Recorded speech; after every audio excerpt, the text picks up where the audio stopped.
నమస్కారం.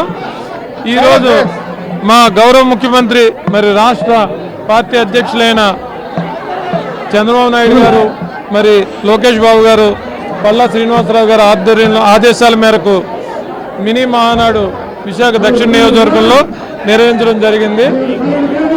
ఈ తాలూకా తీర్మానాలన్నీ కూడా మీకు త్వరలోనే తెలియజేస్తాం.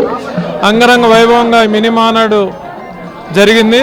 మరి మహానాడుకి అందరం సన్నద్ధమై 26వ తారీఖు మార్నింగ్ ఇక్కడి నుంచి బయలుదేరి 26 నైట్కి చేరుకుని తిరుపతి, 27 మార్నింగ్న కడప మహానాడుకి సన్నద్ధంగా విశాఖ దక్షిణ నియోజకవర్గం సిద్ధమై ఉంది.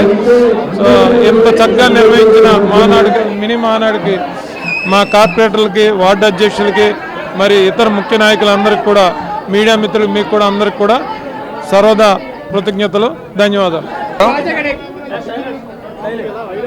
స్వర్గీయ ఎన్టీ రామారావు గారు 83లో పార్టీ పెట్టినప్పటి నుంచి కూడా ప్రతి ఏడాది కూడా ఈ మహానాడు జరిపించే అలవాటు ఈ పార్టీలో మరి పెద్దలు ఆనాడు మొదలుపెట్టారు. అందులో భాగంగా పెద్ద మహానాడు జరిగిన రోజుకి ప్రతి నియోజకవర్గంలో ఒక మినీ మహానాడులు జరిపించాలని ఎప్పటి నుంచో నిర్ణయం తీసుకున్న పార్టీ.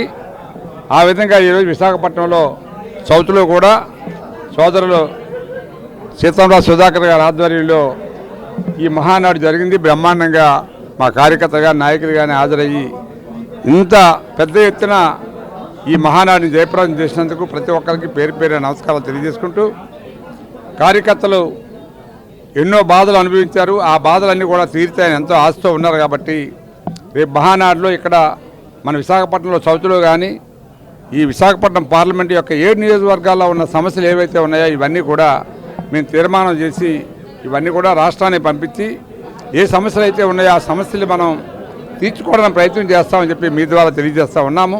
ప్రజలు కోరుకునే విధంగా పరిపాలన ఇస్తామని చెప్పి ఆ రోజు హామీ ఇచ్చిన మీదట అన్నీ కూడా ఒక్కొక్క పథకం కూడా అమలు చేస్తున్నాం. మీకు తెలుసు, ప్రజలకు కూడా తెలుసు.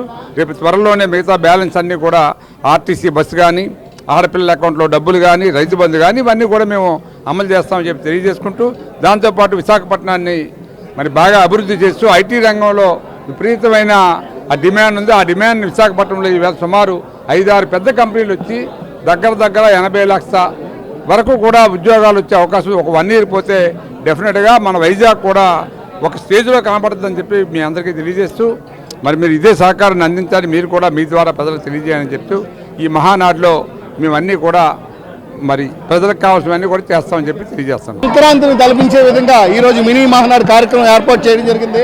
కార్యక్రమానికి ముఖ్య అతిథిగా మన విశాఖ దక్షిణ నియోజకవర్గ రథసారథి, అలాగే మన పార్లమెంట్ అధ్యక్షులు శ్రీ గండి బాబ్జీ గారు ముఖ్య అతిథిగా విచ్చేసి కార్యక్రమాన్ని కార్యకర్తల్లో ప్రతి ఒక్కరికి కూడా తెలుగుదేశం పార్టీ తాలూకా విధి విధానాలని, అలాగే ఈ మినీ మహానాడు ద్వారాగా రేపు రాబోయే రోజుల్లో ప్రతి ఒక్కరికి పదవి పట్టాభిషేకాలని కూడా ఏ విధంగా చేయాలనే ఉద్దేశంతో ఈవేళ కార్యరచన చేయడం జరిగింది. అలాగే రేపు 27వ తారీఖున జరగబోయే మహానాడికి 26వ తారీఖున దక్షిణ నియోజకవర్గ యావత్ కార్యకర్తలు తెలుగుదేశం పార్టీ నుంచి బయలుదేరడానికి సంసిద్ధంగా ఉన్నామని, బాబు గారి నాయకత్వంలో ప్రతి ఒక్కరు కూడా పనిచేయడానికి రేపు రాబోయే యువ నాయకత్వం శ్రీ లోకేష్ బాబు గారి తాలూకా నాయకత్వంలో ఇంతే ఉత్సాహంతో పనిచేయడానికి సంసిద్ధంగా ఉన్నామని మీకు ఈ మీడియా ద్వారా తెలియజేసుకుని సెలవు తీసుకున్నాం. పార్టీ పరంగా ప్రతి ఒక్క సంవత్సరం కూడా సంవత్సరానికి రెండు సంవత్సరాలకు ఒకసారి సంస్కృత వెల్సలు జరుగుతాయి.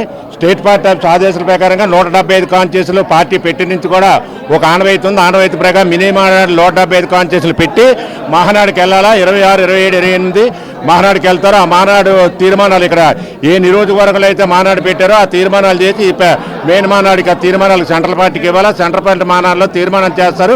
తీర్మానం చేసి అది ఫార్వర్డ్ చేస్తారు. ప్రతి కాన్స్టిట్యూషన్ కూడా అభివృద్ధి కార్యక్రమాలు మనస్ఫూర్తిగా కార్యక్రమం చేయవలసిందిగా కోరుకుంటూ, ఈవేళ ఈ మహానాడికి మనం దక్షిణ నియోజకవర్గం పెట్టిన మహానాడికి ఎప్పుడు కూడా నిత్యంగా 1992 మార్చి 29 ఎన్టీఆర్ పార్టీ పెట్టిన మహానాడు నుంచి అప్పటి నుంచి నేటి నుంచి నాటి వరకు చంద్రబాబు నాయుడు గారి ఆదేశాల ప్రకారం ఇప్పుడు రాష్ట్ర ప్రభుత్వం మొత్తం రాష్ట్ర గవర్నమెంట్ పరిపాలించిన నాయకుడు ఎవరంటే ఈ నారా చంద్రబాబు నాయుడు గారు.